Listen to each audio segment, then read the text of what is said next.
Wasn't thinking about food and I wasn't distracting myself with food, then what was I doing with the extra time?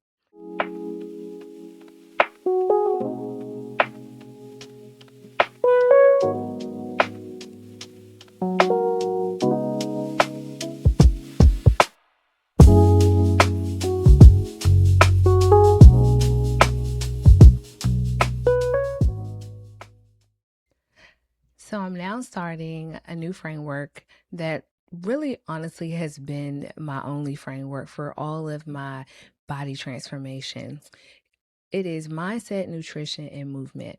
And these are the three pillars necessary for results and long term change. The foundational pillar of all three, as you probably know, is mindset. A way I have been able to achieve resetting my mindset is actually creating space for silence. And I found that when I was going through body transformations like weight loss in particular, or just being able to manage my health once I was diagnosed with multiple sclerosis, I really needed to just create more space in my mind and in my thoughts. And a lot of that just required me to be, I say, less busy. And so I found that a huge distraction for me was either spending time eating, spending time cooking, spending time thinking about eating, or just using eating as a form of removing boredom. This will require me to do less eating and less preparing food and less thinking about food. And what really helped me do that was fasting.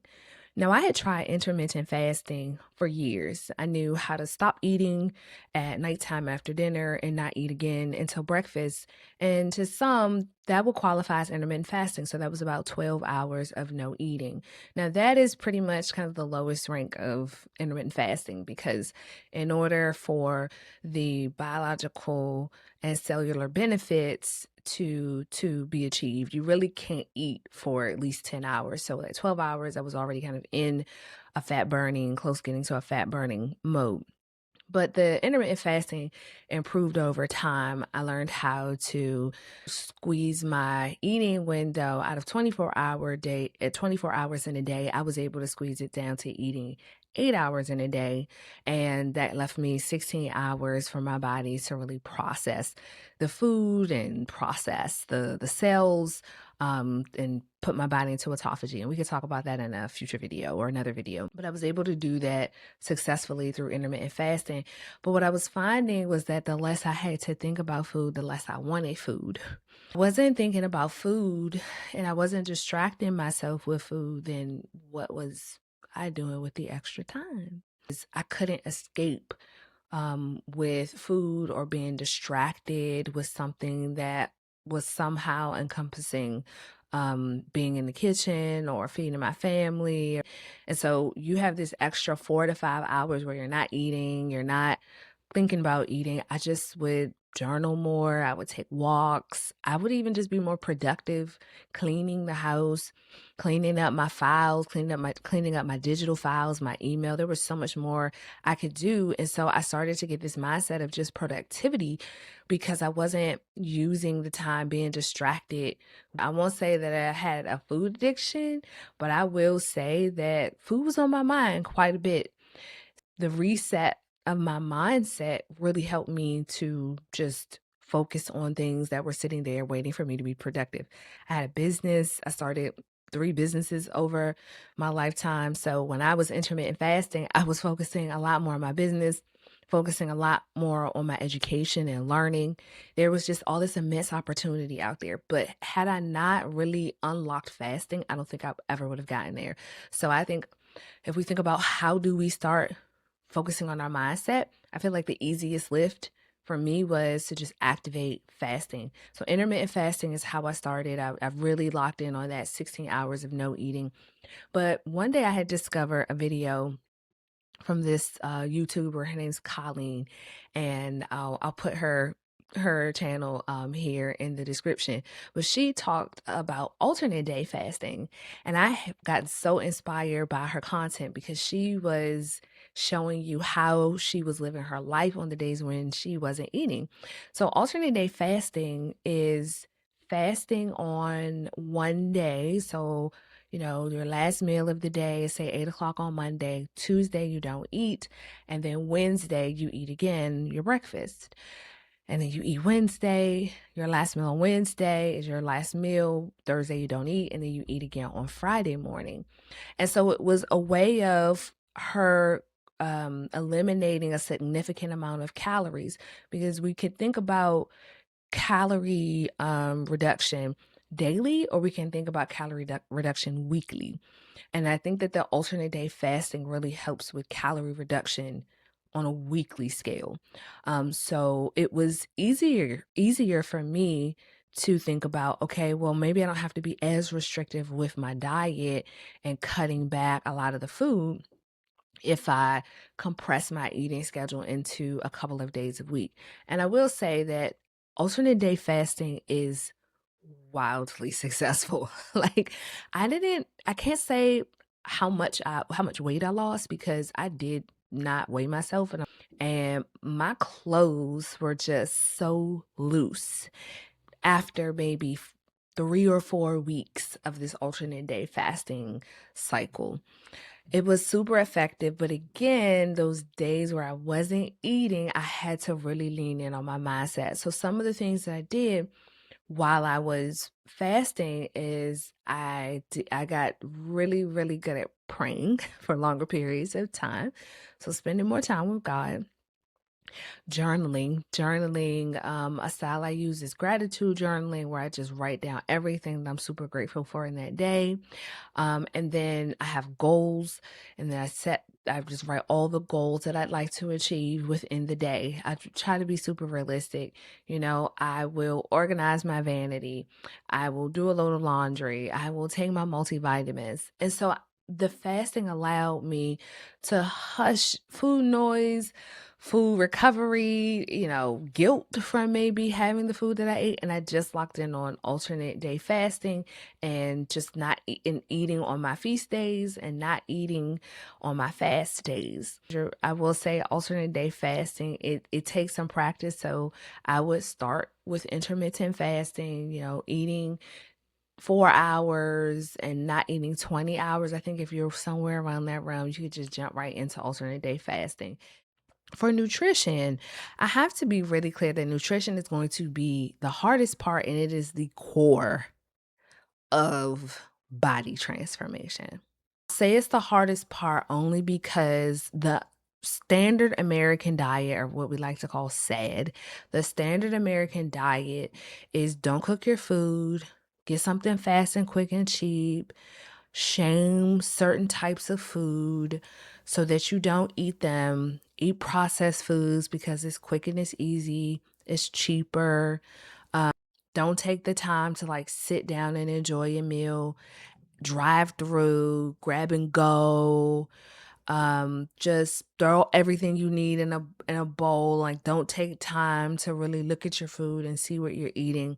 This is our culture, this is our society, and we need to be honest about the negative effect it has had on our children, on those with illnesses, causing illnesses.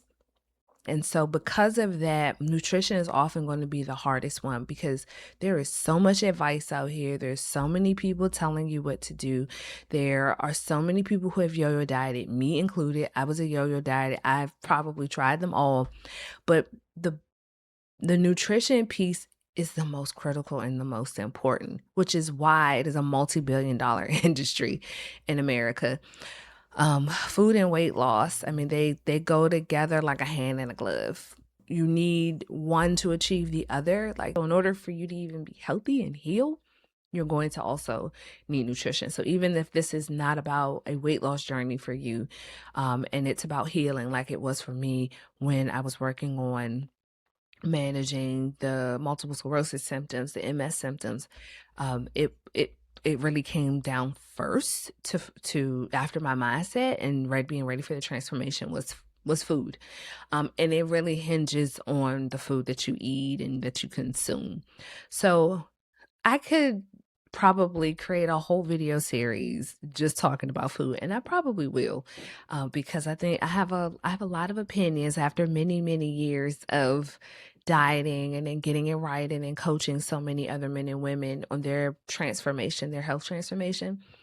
Is the one, if you don't remember anything else, the one thing you need to remember is that if you can avoid processed foods and you can avoid packaged foods, you are doing well. I'm going to say that again. If you can avoid processed packaged foods, going to fast food restaurants, going to the grocery store and shopping in the center where all the aisles are and not on the perimeter where the fresh foods are that die after a few days if you have them. If you can avoid trying to find the quick and easy, right? And you actually like take a piece of meat and some vegetables and some healthy fats, some healthy oils and spices, and you create a dish. If you just start there, you are 95% of the way to like major transformation. And as a matter of fact, if you are eating like that now and you stop and you start eating whole, nutritious food that comes from the earth through animals, through wildlife, through, water, ocean, through farming, like if you just start there, you've taken care of 95% of the problem. Now, after that is just knowing how much of it you need to eat. And so macronutrients are just going to be critical. You're going to need to know what your amount of protein is that you should be eating, your amount of carbohydrates, and your fats. And I would beg to say healthy fats. You just need to know what they are. And it's really important to leverage protein. Protein is the most essential macronutrient that we don't talk enough about when we want to make body transformation. I see a lot of people going vegan, and I've gone vegan before, and there's some amazing benefits to filling your diet with nutritious foods, whole foods. But they leave so many gaps, but just eating fruits and vegetables, that our bodies living in these times with these environmental toxins, like the lifestyles that we have of moving and just like working, and we just need more protein. Our body's under a lot of stress. And I'll talk again if you're interested on a nutritional series, because I could talk at length here. This is one of my favorite topics. But yes, so again, mindset and then nutrition is next. And just starting with eating healthy and whole foods is going to make a significant difference, and then counting those macros. And then lastly, movement. Movement is at the top. If this was like a pyramid, movement would be at the top because it's essential at toning your body and giving you the body that you want, burning the fat that you don't want on your body. Movement is going to be essential. If you're trying to create definition within your body, you're going to have to be doing that through movement. So I'd say that movement for me, I kept it really simple. When I lost over 60 pounds in 2012, I just did it through going to the gym 5 days a week. I know I said that like it was easy, but I did. I had small children then. I went to the gym and worked out 5 days a week.